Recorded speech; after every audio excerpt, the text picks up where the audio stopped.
Thank you very much, everyone, for attending. Welcome to this joint webinar from RCPE and GEA. The title is "The Future of Continuous in Digital." ConsiGma in Focus: Unlocking Continuous Pharmaceutical Manufacturing. My name is Caroline Schober, and I will guide you through this webinar with our experts today.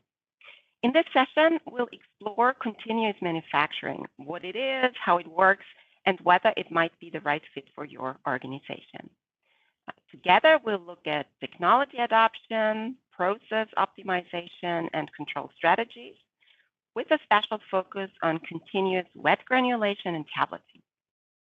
Our goal is to help you evaluate the opportunities and challenges of this modern manufacturing approach and give you practical insights from both industry and research. This webinar is joined between two strong partners.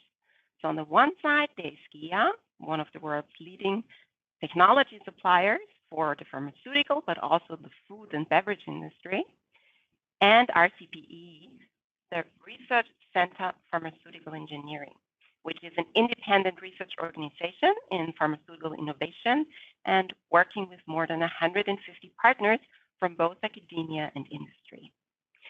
So first of all, let me introduce you to our experts that will be talking to you today. From GEA, Caroline Nauper is joining us today. She is Business Development Manager for Continuous Manufacturing. And for RCPE, it is Stefan Sacher, who is an expert for continuous manufacturing and process control, and Peter Bühling, who is an expert for simulation and modeling. You will receive about 30 minutes of comprehensive input from our experts, but then we will have plenty of time to answer all of your questions in a Q&A session at the end. If you have any questions or comments, please also use the Q&A function already during the talk, so you don't forget what you want to ask or say, but of course also after the talk. So now it is time to dive into our webinar and see how continuous manufacturing can help shape the digital future of pharmaceutical production. Caroline, please start. Welcome everyone, also from my side. Very happy to have you here today. I want to start into the topic with backing up a bit the claim of why we think the future is continuous. And yeah, some of these values that our customers see in continuous manufacturing are, for example, the speed to market, really the shortened development time, the reduced cost of goods and the more efficient operation. For some, a big motivation is increased quality, assurance, and consistency.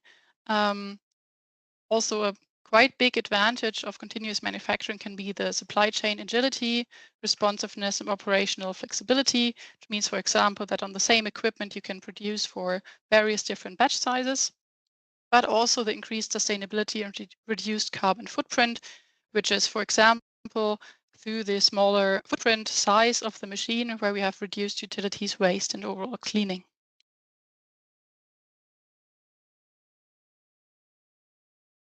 Go to the next slide, please. Yes.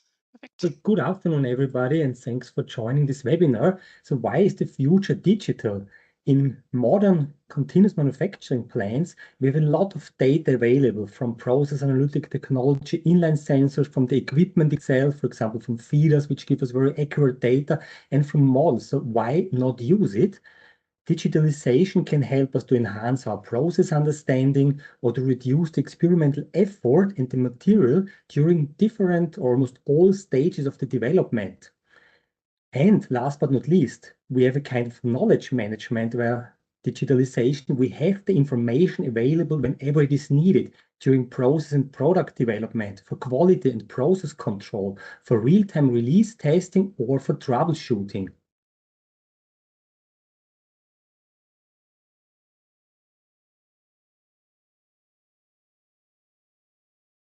The next step, we want to give you an overview of the experience that GEA RCPE has over the last 20 years, and also highlight the regulatory development during that time. So we at GEA, we started about 21 years ago with our ConsiGma journey, have then launched the first GMP line 2007, have increased our portfolio with the ConsiGma 1, our R&D wet granulation, our PAT, the Lighthouse probe, and our own compact feeders, as well as linear blenders.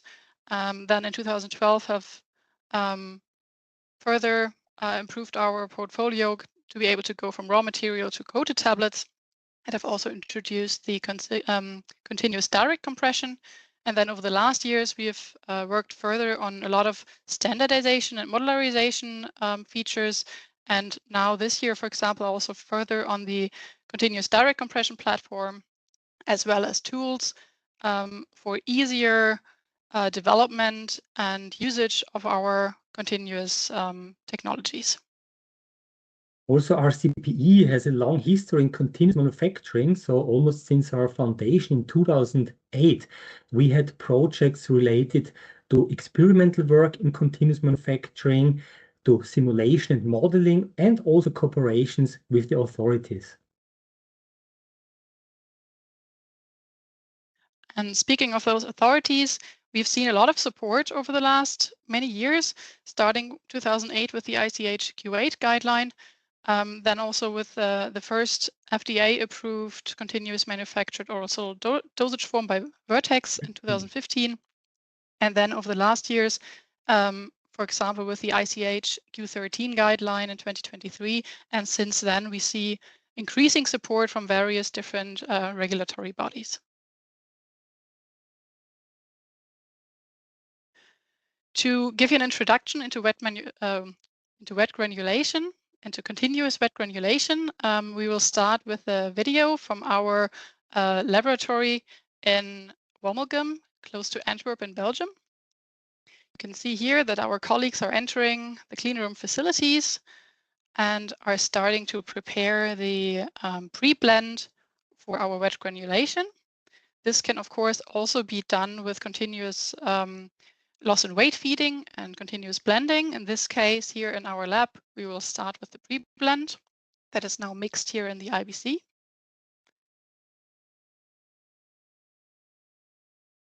And this IBC can be moved to our room where the CTL25, so our continuous line with wet granulation, is placed. And we will start the process here, and our time now starts running to see how long we take from raw material to the product. The mixed product is now filled into the hopper and is now continuously fed into the twin screw granulator.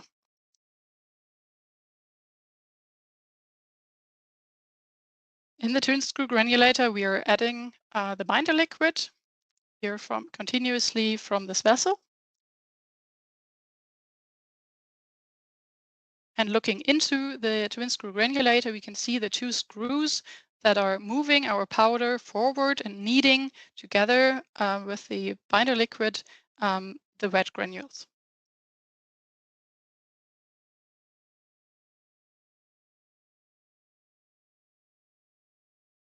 Now, in this case, it is here open so that we can see our wet granules coming out of the granulator, and they are being directly fed into our fluid bed granulator. In this case, it is a segmented fluid bed granulator. It has 6 different segments, and each segment itself works very similar to a normal fluid bed dryer. So we can see one segment after the other is being continuously filled by the running twin screw granulator, and the filled segment is then dried until the circle comes around again to that first segment when it is, so then it can be discharged and the process can continue with that plug of material. That material is now via vacuum transferred to our granulation conditioning unit, where it is now received in the product control hopper and passing through a metering valve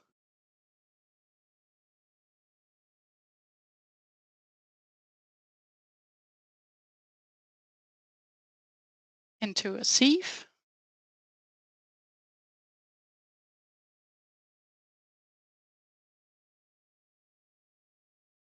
And from here, the powder is then collected again, and then with the diverter charge discharged again to the next product steps.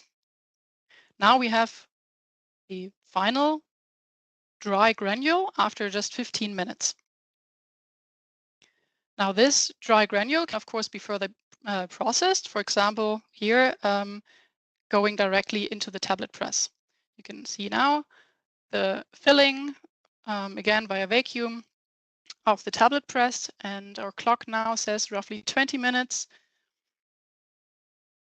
After just 20 minutes of process time, we have gone from raw material to the tablet. To just give one short example of process control and PAT, we can see our lighthouse probe.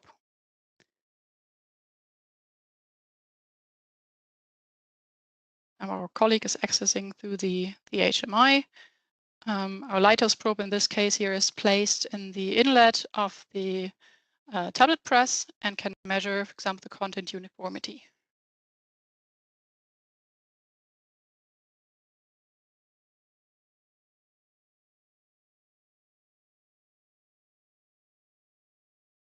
Now this whole process keeps running continuously from the raw material to the tablet. Can even be connected further with a coater to then have the coated tablet as end product.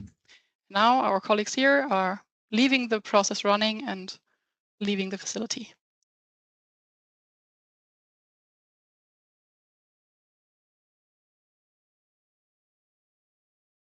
So in conventional batch manufacturing, as you see on the top left side of the screen, the process steps are interrupted to control the quality.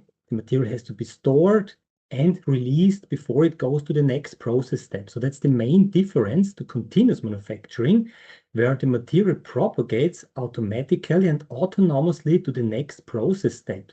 So we have higher flexibility, we are more robust, we have a higher level of quality assurance and reduced factory footprint. But this comes with the request to advanced control strategies. We cannot use traditional end product offline testing, because when we have to draw samples, go to the QC lab and wait for the release information, the process is gone. We produce a chain of out of spec in case something happens. So we need real-time information of the process and material state, which comes from inline sensors that may be process analytical technology sensors, hard sensors, or soft sensors based on process data. And this information has to be used to trigger real-time counter actions. On the next slide, we see a summary of a control concept or data acquisition concept on a ConsiGma line. For example, on the left-hand side, you see that we collect process analytical technology data for the API content or the particle size distribution for the wet granules, or we have soft sensors, for example, for the loss on drying, for the dry granules, or for the tablet dissolution. All this information has to be merged, collected in a digitalized system and matched with specific amounts of material that propagate through the line. So at the end of the line or during entire stage of the process, we are able to say which kind of material has seen which specific process conditions and which process parameters. And on the next slide, we start with the classical PAT, some examples for process analytical technology inline monitoring. That is the monitoring of the wet granulation process. In this process, you can see on the bottom left side, the wet granules that come out of the twin screw wet granulator are monitored for the API and moisture content via spectroscopy. That can be Raman or that can be NIR. The particle size distribution in our example is measured by spatial filter velocimetry. But PAT is not plug and play. For example, for a Raman instrument, you have to tailor a specific sampling procedure. As you can see on the example on the bottom, on the top right side of the image, Raman has a certain acquisition period of half a minute where the material has to be presented to the probe. So material is collected in a sample bin, and when the acquisition is done, when we have enough information collected, enough spectra collected, this bin has to be emptied by this example, 180 degrees rotation, where the material is released to the process before it is coming back to the initial position, and new material is collected again. In addition, we have to care for cleaning of the sample. So pressurized air supply cleans the probe window. The information from the PAT is when used for optimal control for advanced control algorithms. As you see on the bottom of the slide, after the twin screw granulation, the Raman information, which are spectra, are processed, and a chemometric model gives us the actual content of the granules. This information is fed to a controller, and the signal from the controller manipulates the feeder data of the loss in weight feeder for the powders or of the liquid pump for the binder.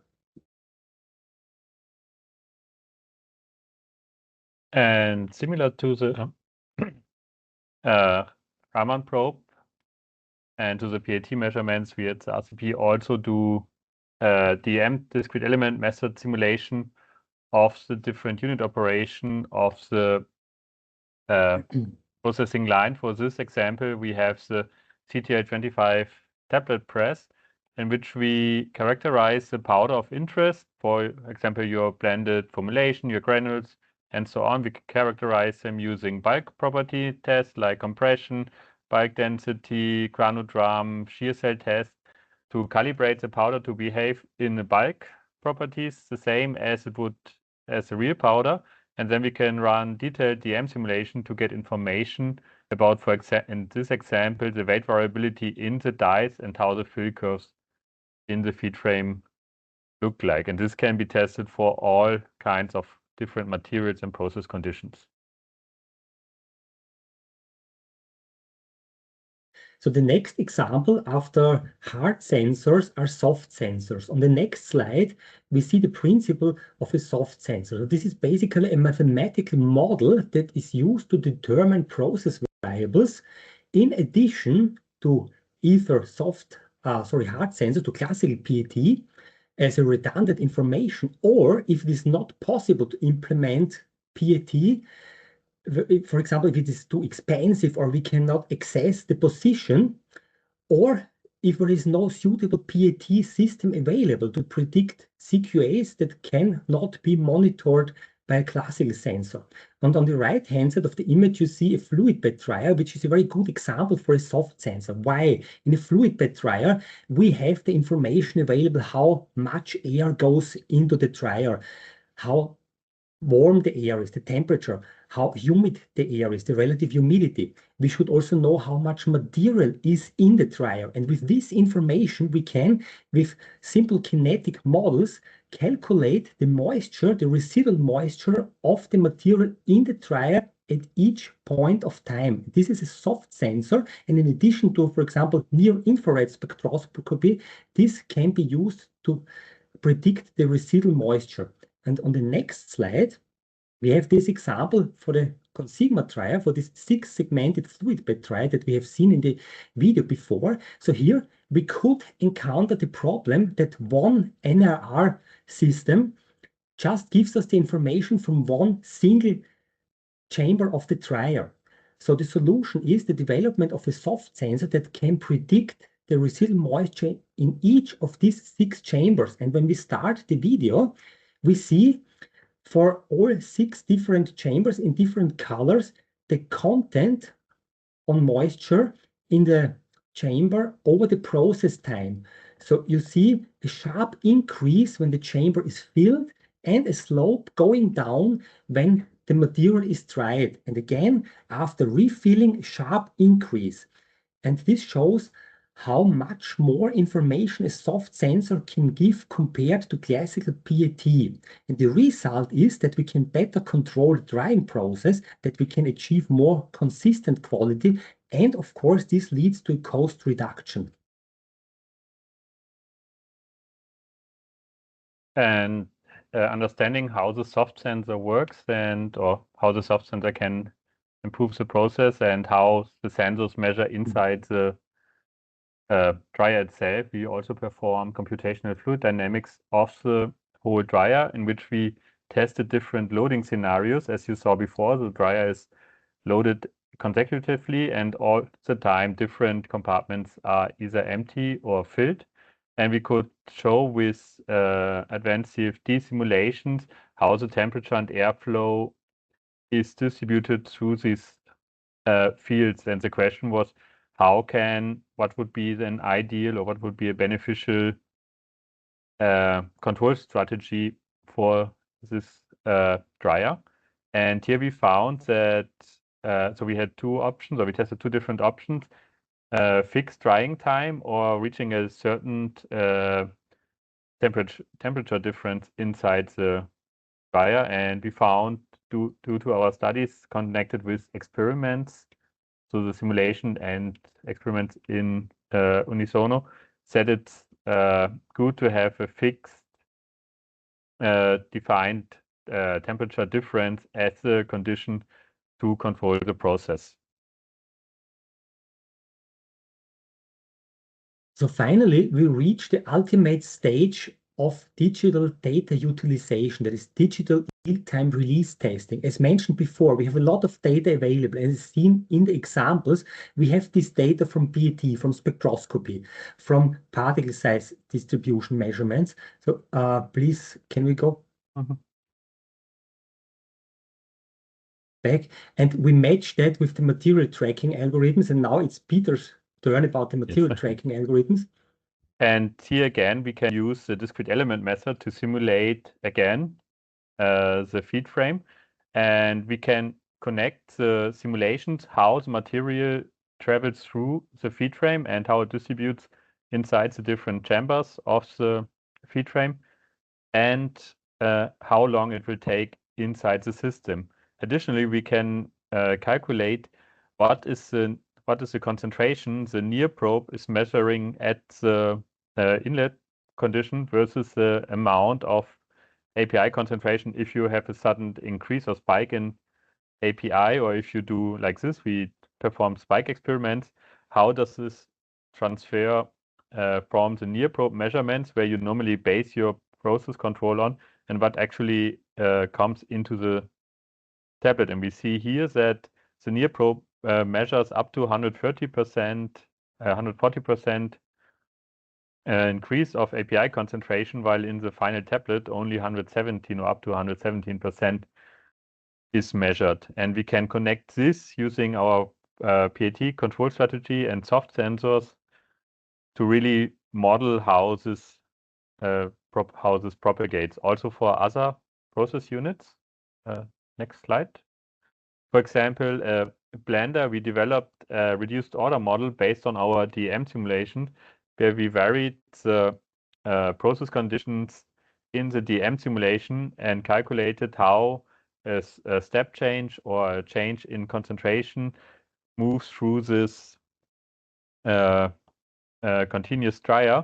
And we connected this with near measurements, so near infrared measurements of the concentration to validate our model. And we could, based on the DM simulation and the residence time distribution we get from the DM simulation of the individual unit operation, we could design a reduced order model for the entire process line, which was easy to use together. And using the digital twin and the residence time distribution models, we track this information as summarized before, match it with the material which propagates through the line, and at the end of the process, via one button click, we have all this information collected together, and we have a kind of digital birth certificate of the product. And on the next slide, we see one example for the CQA of the content in the tablets. In purple, we have the measurement of the Raman, that is right after the twin screw granulation. And there is a sharp decrease right in the beginning, which was an intentional decrease of the API content. And this is predicted via the models. When you look at the red line later in the timeline at about 1430, we have this predicted decrease based on the measurement before and all the propagation information. And this fits very well with the reference measurement in the purple circles, which were done by HPLC. And this is one example how we can predict and have the API content at the end available without measuring it separately. And such a digital birth certificate is not only for quality control and product release, it can also help in troubleshooting. When, for example, something happens, we can look into this data and exactly find out where, what happened and how it was related to which process settings, to which process parameters, also for tracking and audit. And I think with this, we come to the last slide that sums up what we can offer to you. So RCPE's ConsiGma line can act as a test bed for different control strategies.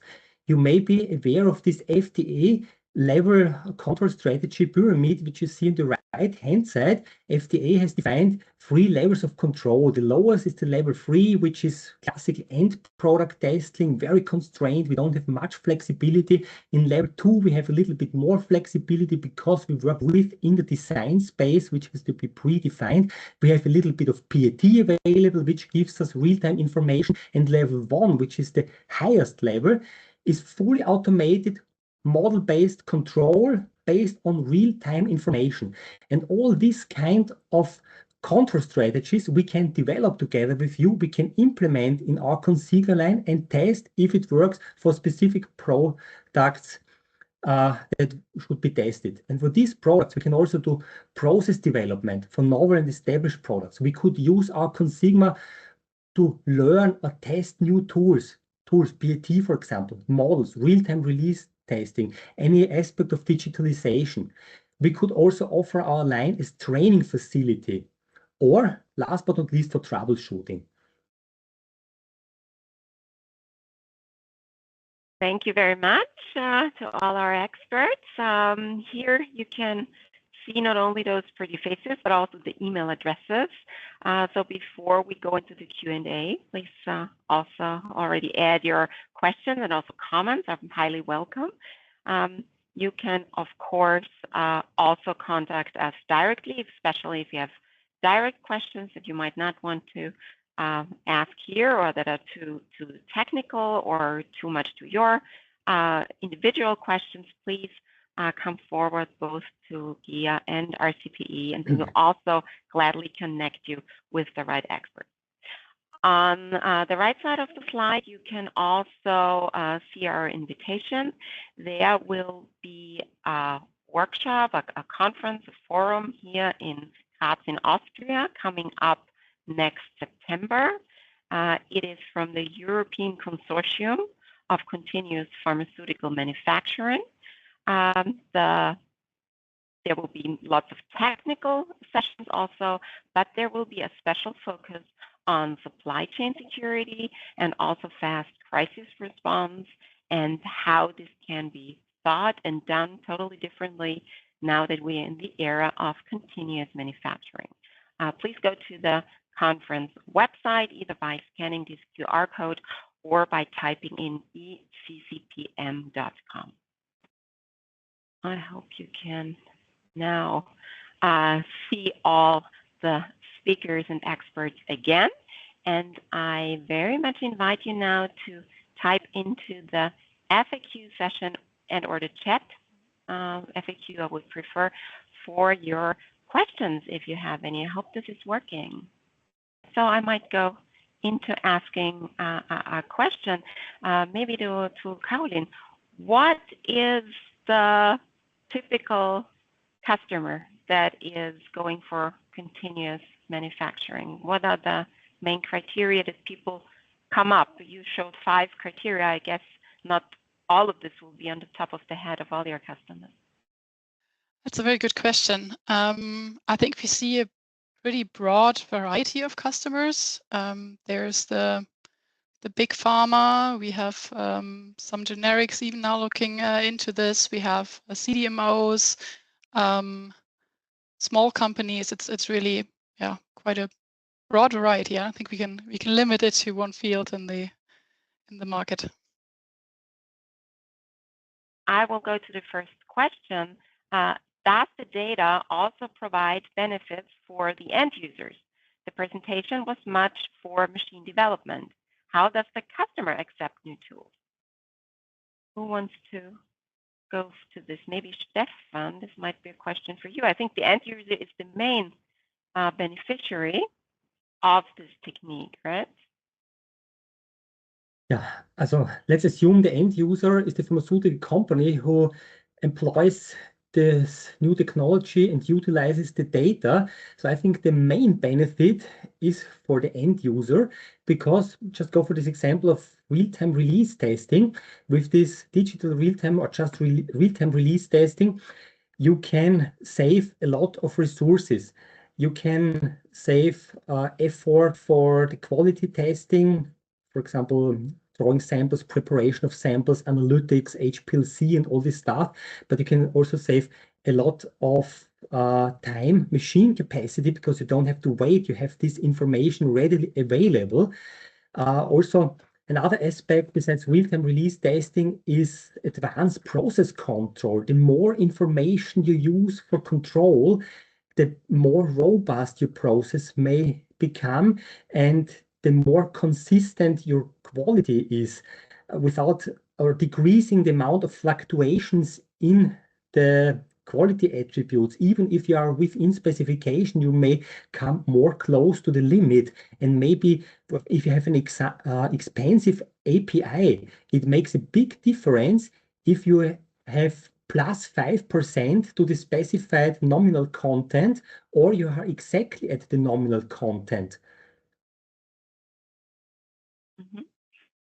I could add some more examples, but sure. maybe this is already I think answered. we have one more Yeah, question. also in terms of energy or material consumption, when we track the quality of the material and react before some out of spec event happens, that means as soon as the measurement value deviates from the nominal value, with an advanced control concept based on digital real-time acquired data, a counter action starts. Not when it happens, like we are used in conventional batch manufacturing. The blend, for example, is mixed. We measure the blend quality after that, and we have either to remix it, or in the worst case, to divert it to waste. The second option would be out of spec control during a continuous process. So just out of spec is diverted based on some BAT information, but as I started with this real-time information, we start control before something gets out of spec, and immediately when we deviate from the set point, we do something that we don't get even in the out of spec area. Mm-hmm. Thank you very much. There's another question that came in the beginning. How do you ensure CU in the line you presented? This, I think, goes to GEA more. Yeah, I think I would also address that. The content uniformity in our example was assured by measuring the content after the twin screw wet granulation. So we have employed split feeding, where the content is mainly affected by the feed rate. So any deviation that you get in the process by the feeders, it's very hard to impossible to get rid of that later on. So this feeder accuracy has to be very appropriate, and especially the right amount of material has to be fed. So we were controlling that via spectroscopy with a feedback loop, and this information was just used to match it, as said, via these algorithms with the material and tracking it through the end of the line. And we were just predicting the content and the content uniformity at the end of the line based on the information collected at the stage where the content is really affected. That's where the material is mixed together. And yeah, that's it. That's how we control it. Okay. Now we go to the machine builder side. Our end users granting machine builders access to their operational data. Is a cloud-based connection established between the machine and the OEM? What measures are in place to ensure cybersecurity and data protection? I think it's more a political than a technical question, maybe. I think this also goes more to us than to RCPE. So as far as I have seen so far, the end users are not very keen on sharing this data with the machine builders, so us. Though we are preparing for that and we are implementing solutions for that. So we have so-called Velotech device that can help us access all the data that our customers are willing to share to then use that data for whatever purpose we are allowed to use it, or whether it's for service, for support, for our own models, or whatever is agreed with that customer, of course. So yeah, therefore the process that we are implementing is very cyber secure. Though if you want to go into details, please send me an email. I will connect you to our digitalization colleague from our pharma business. He can explain in much more detail. But yeah, to answer the first question, we still do not see it very often that customers are willing to share data. Are there more questions from the audience right away? Then I would ask you to type it into the Q&A section of the webinar. And if not so, we will send you a link to the presentation where you can also find our contact information, and we'll be very, very happy to connect with you in the next weeks and months to come. Thank you very much, and I wish you all a wonderful and successful afternoon and rest of the week. Goodbye.